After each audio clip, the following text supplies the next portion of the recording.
Clint Capella just got injured for the Houston Rockets, and now they just signed Kenneth Faried. And in my opinion, this has been a really good signing so far. I know it's been only 2 games, it's a little early to tell, but this is just a really, really good signing. Yes, Faried has really struggled these past 2 seasons, but it's really not how it seems to be. He hasn't really struggled that much. It's just what he's lacked to add to his game. And here we're going to go more into his stats. So as you see here, when he was averaging around 22 to 28 minutes per game, he was pretty good. Around 10 to 13 points a game, 7 to 10 rebounds, 1 block, an assist, almost a steal. He was just an all-around player. Amazing on the pick and rolls. A great big man to lob it to and down in the post. He can go up for it. He was an amazing rebounder. Tremendous. It was just so fun to watch him. As you see there, 3 offensive rebounds per game. That is just really good. Really good numbers. And it's not just a stat line. It's just, if you go back and watch old Kenneth Faried, he was making incredible ESPN SportsCenter highlight reels. Just getting insane blocks, monster dunks, great lobs from Ty Lawson, alley-oops. He was in the dunk contest, I'm pretty sure, for 1 or 2 years. Can't really remember. He's just phenomenal down in the post. Had some great post work for a while there. But his minutes and time did fall off due to his lack of a mid-range jumper and having no three-point experience at all. As you see, I mean, look at those 3-point stats. Nothing. Not even 1 per game. As you see that 50% 3-point percentage, he shot like 1 for 2 that year. That's not enough, especially in today's NBA. But again, that was in 2015-16. Now today, let's go in a little more into today's game. Kenneth Faried hasn't made an improvement, but he is playing very well.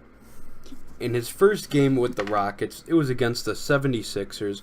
They did end up losing 121-93, but he had 13 points, 6 rebounds, on a 71% field goal percentage, shot 1 for 2 from the 3, and then 2 for 4 from the free throw line in 23 minutes. He had a 20% usage percentage, which was surprisingly 6th on the team. And then in his second game, which was against the Knicks, so it was obviously a win, the Rockets won 114-110. Faried had 11 points, 3 blocks, 3 steals, 1 assist, and 8 rebounds. He did struggle more on his shooting, but he still played really well everywhere else, shooting 1 for 4 from the free throw line, 0 for 2 from 3, and a 45.5% field goal percentage.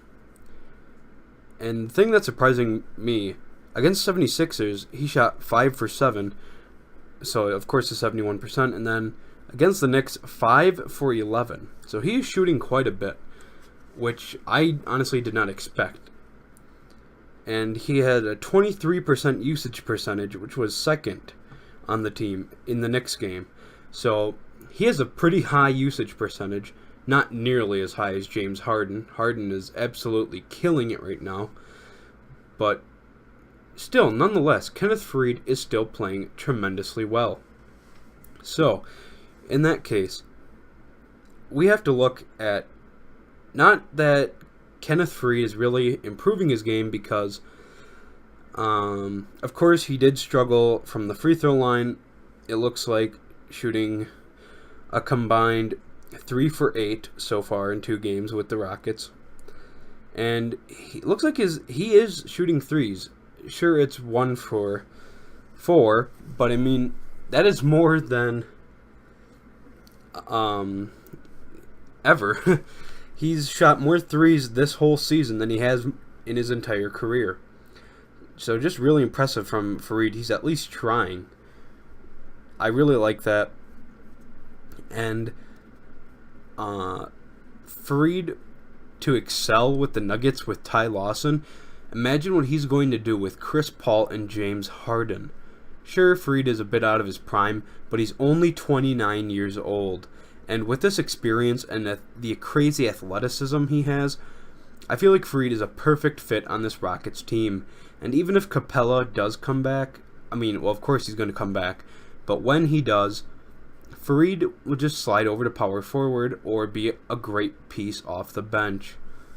So, in my opinion, the Rockets made a tremendous move in getting Faried. He wasn't going to make it anywhere else besides the Rockets or another three-point shooting team, or at least a team with a really good point guard.